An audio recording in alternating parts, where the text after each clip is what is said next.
সালমান শাহকে আমার কাছে সবসময় মনে হচ্ছে অনেক ক্যারিজম্যাটিক একজন actor and owner style fashion sense আমি বলবো যে অনেকটাই টাইমের থেকে অনেক অ্যাডভান্স ছিল।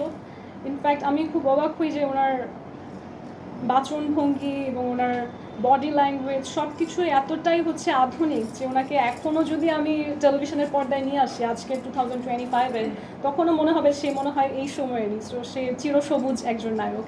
সো আমি তার ব্যাপারে জাস্ট এটাই বলবো যে আল্লাহ তাকে জান্নাত নসিব করুন। আমার স্বপ্নের নায়ক নয়, তবে তিনি অনেক মানুষের স্বপ্নের নায়ক এবং সে সেটা হওয়ার যোগ্য। এবং আমার মনে হয় যে এখন তার জন্য তার ফ্যানদের সবচেয়ে বড় করার যেটা থাকবে সেটা হচ্ছে উনি যাতে জান্নাতে থাকে, শান্তিতে থাকে, মানসিকভাবে শান্তিতে থাকে। কারণ আমি শুনেছি যে সে অনেক মানসিক অস্থিরতার মধ্যে দিয়ে গিয়েছে যখন সে বেঁচে ছিল এবং খুব কম বয়সে তার প্রাণ হারাতে হয়। তো আমার ক্ষেত্রে তার প্রতি এই দোয়াই থাকবে যে সে যেন আল্লাহর কাছে মানসিক শান্তিতে থাকে। আর ইসার সঙ্গে একটা ভালো মানে মোমেন্ট যেটা আপনাকে এখন আন্দোলিত করে যে মানুষের লাইফে তো অনেক দারুণ মুহূর্ত আর কি। হ্যাঁ, তার সাথে অনেক মুহূর্ত আমি অনেক জায়গায় অলরেডি বলেছি, তবে সে আমাকে একটা কথা বলেছিল যে আমার সাথে কাটানো যে মুহূর্তগুলো আছে এগুলো নাকি সে কোনোদিনও ভুলবে না।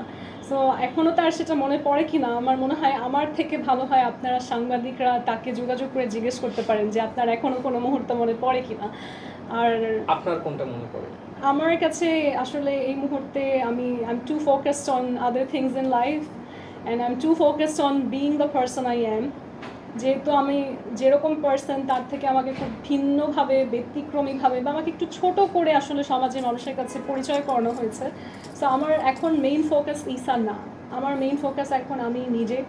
আমার মেইন ফোকাস হচ্ছে আমি আমার দেশের জন্য কি করতে পারি। যেই জায়গায় আমি অসম্ভব রকমের আত্মত্যাগ করে আমার দেশকে গঠন করার জন্য কাজ করছিলাম সেখানে উল্টো আমাকেই আসলে দেশের বিপক্ষে এমনভাবে সাজানো হয়েছে। তো এখন তো আমাকে আগের চেয়ে আরও 3 গুণ কাজ করতে হবে যাতে আমার দেশেরও ভালো হয় এবং এই যে একটা ভাবমূর্তি নষ্ট হয়েছে একটা ফালতু মিথ্যা মামলা দিয়ে আমার দেশের ভাবমূর্তি এবং আমাদের দেশের মানুষের ভাবমূর্তি নষ্ট হয়েছে, এটা তো আমার শুধরাতে হবে। তো এখন আমি যেটা চেষ্টা করছি সেটা হচ্ছে সরকারি বেসরকারি পর্যায়ে সিভিল সোসাইটিতে আমাদের স্টুডেন্ট লিডার যারা আছে তাদের সাথে যোগাযোগ করে এমন কি কি কাজ করা যায় যার মাধ্যমে আমরা আমাদের দেশের ইন্টারন্যাশনাল ব্র্যান্ডিংটাকে সুন্দর করতে পারবো।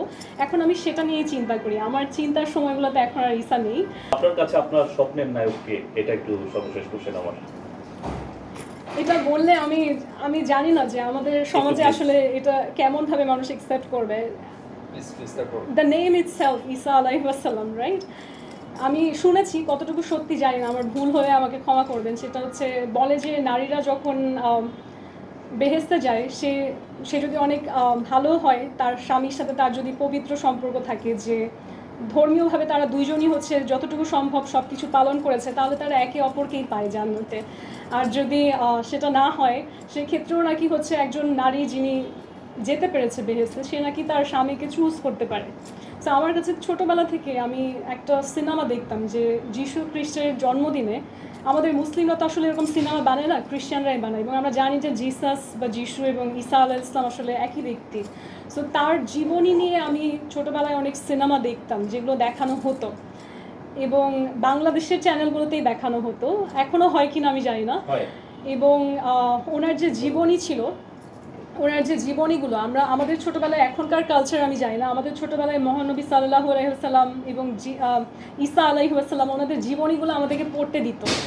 তো সেটা পড়ে আমার আসলে একটা ওনার প্রতি আমার একটা ভক্তি কাজ করতো এবং আমি সবসময়ই সেই শিশুকাল থেকেই ভাবতাম যে আমি যদি আমার স্বামীকে বেহেশতে চুজ করতে পারি সেটা যেন ঈসা আলাইহি ওয়াসাল্লাম হয়, কারণ তার এই জীবদ্দশায় কোনো ওয়াইফ ছিল না বা ভালোবাসার কোনো নারী ছিল না। তো আমার সেই জায়গাটায় মনে হতো যে এই নারীটা যদি আমি হতে পারতাম।